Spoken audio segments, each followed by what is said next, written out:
Alors maintenant que nous avons récupéré un fichier HDR et qu'il est exploitable par notre écran, euh, il va falloir le considérer comme une image sortant de notre boîtier, même si on lui a déjà appliqué énormément de traitements. Cette image nécessite de nouveau un post-traitement et nous allons l'effectuer dans Capture NX2. Je vais en profiter pour vous montrer de nombreuses options sur ce logiciel que j'affectionne particulièrement. Nous sommes donc sur un fichier TIFF 16 bits qui est globalement équilibré en termes de lumière. C'était l'objectif du HDR. On va maintenant le travailler comme une image normale pour en faire un rendu définitif. Première étape, je vous l'ai toujours dit, moi je travaille sur un écran calibré, je vois très vite que mon image est beaucoup trop lumineuse, qu'il me manque des noirs, ça se voit d'ailleurs sur l'histogramme.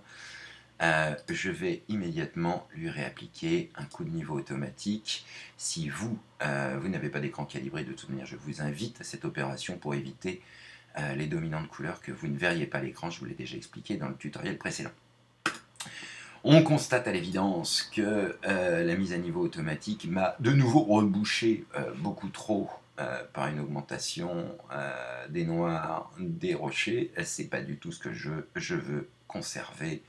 Une luminosité suffisante sur les rochers, voilà, et on va plutôt tirer vers une dominante couleur ici vers les bleus et ici vers les rouges. Alors quand on regarde un petit peu l'image, on a deux zones dans l'image. On a ici un ciel, très peu de couleurs ici, on a manifestement des bleus à cet endroit là, et ici nous avons des jaunes et on a du sable. La mer est extrêmement peu saturée. On va essayer de lui conserver cet effet pour laisser une image relativement calme de ce point de vue-là. On va donc plutôt tirer vers les bleus.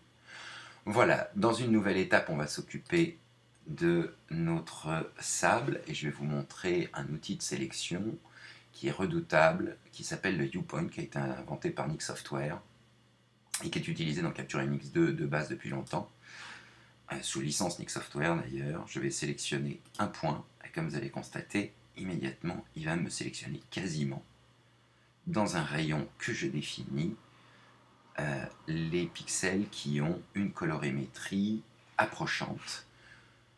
Je peux augmenter avec un plus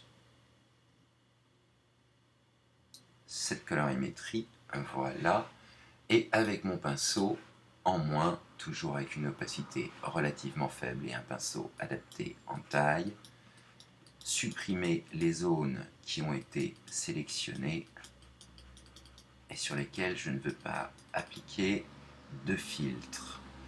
Voilà, de la même manière qu'avec le pinceau en plus, je vais m'assurer que mon filtre s'applique bien sur la totalité des zones qui m'intéressent et je veux redonner un petit peu de orange à cette zone. Voilà. Et on va pouvoir jouer sur l'effet. Comme d'habitude, pas trop.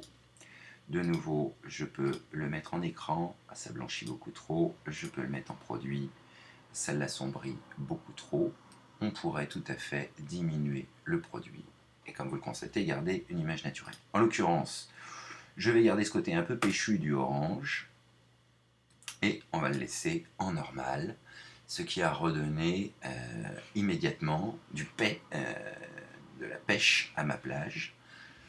Si on veut s'en convaincre, il suffit simplement de regarder l'image terne qu'on avait au début et de regarder le résultat final. On voit bien que l'on n'a pas affecté le reste de l'image et que mon filtre s'est appliqué sans que ça soit visible sur des zones qui ne m'intéressent pas.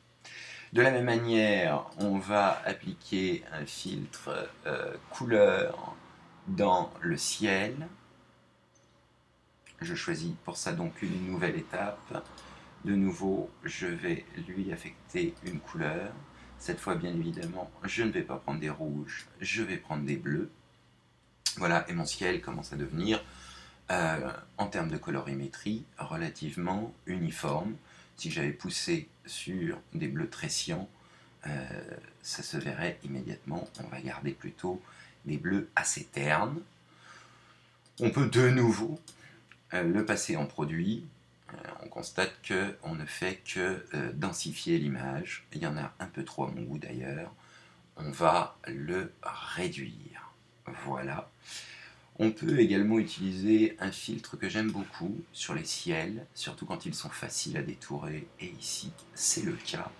Utiliser un filtre qui s'appelle Midnight, sur lequel on va laisser la couleur, on va baisser les contrastes, on va augmenter la luminosité car je n'en veux pas trop, et on peut augmenter le flou, ce qui ne fait qu'augmenter le flou sur ma pose longue. Je vous le montre à titre anecdotique, car sur cette image, avec l'étape précédente, il n'y en avait fondamentalement pas besoin. On va plutôt garder l'aspect lumineux. Voilà, mon image est globalement bonne. Il me manque ici l'effet smoothie dont je vous parlais, qu'on va essayer de magnifier et d'éclaircir un petit peu. Pour ça, je vais créer donc une nouvelle étape et je vais de nouveau utiliser mon pinceau pour sélectionner la zone. Je voudrais rééclaircir un peu ces blancs.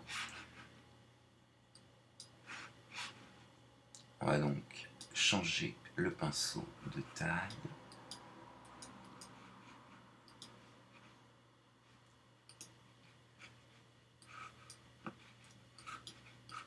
Et éclaircir essentiellement cette zone-là. Je vous l'ai déjà expliqué sur le tutoriel précédent. Le pinceau, je l'utilise avec une opacité relativement faible, de façon à ce que mes effets ne se voient pas trop. Alors là, on a plusieurs options pour blanchir cette zone et lui donner un peu plus de pétence, comme on dit, dans une image. J'ai un outil qui s'appelle D-Lighting, qu'il faut toujours utiliser en qualité supérieure. Voilà, et qui permet effectivement de récupérer des blancs, comme on peut constater. On peut effectivement énormément blanchir la mer.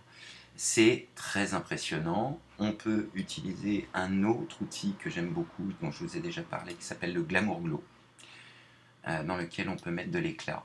Voilà, ça va augmenter le côté un peu smoothie de la mer, avec, attention, la possibilité de l'ajouter en écran, la possibilité de l'ajouter en produit, et d'augmenter l'éclat. On voit ici qu'on a récupéré énormément de gris, ça ne nous intéresse pas beaucoup. On va le laisser en normal et baisser un petit peu son opacité pour que le filtre ne se voit pas trop. En revanche, on va pouvoir jouer sur sa température, d'un côté comme de l'autre, ou en bleu ou en blanc. On va se mettre entre les deux, de façon à ce qu'on ait une image à peu près réaliste, et qui à l'image ne choque pas. On a des bleus d'un côté, on a de l'orange de l'autre. Voilà, à ce stade de l'image, ma colorimétrie est bonne. Il restera à nous faire un léger vignettage pour essayer d'augmenter un peu la luminosité sur ce point-là et diminuer un peu la luminosité sur les autres points. On va surtout s'intéresser aujourd'hui à un outil que j'ai essayé de vous montrer hier, mais qui n'était pas forcément très probant sur l'image d'Yvon, qui sont les poussières. Je vous ai prévenu, sur mon capteur, il y en a beaucoup.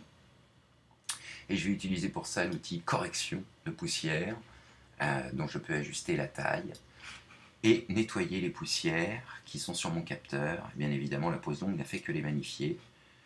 Et avec ce simple outil, on va pouvoir très rapidement nettoyer toutes les taches de capteur et avoir une image parfaite. Alors il faut être patient et à 100% de l'image. Ne pas hésiter à la balayer. Je vous l'ai dit, les taches de capteur, en général, c'est dans les coins. Comme vous avez vu, mon outil est redoutablement efficace car il ne détruit pas l'image, il enlève véritablement la poussière.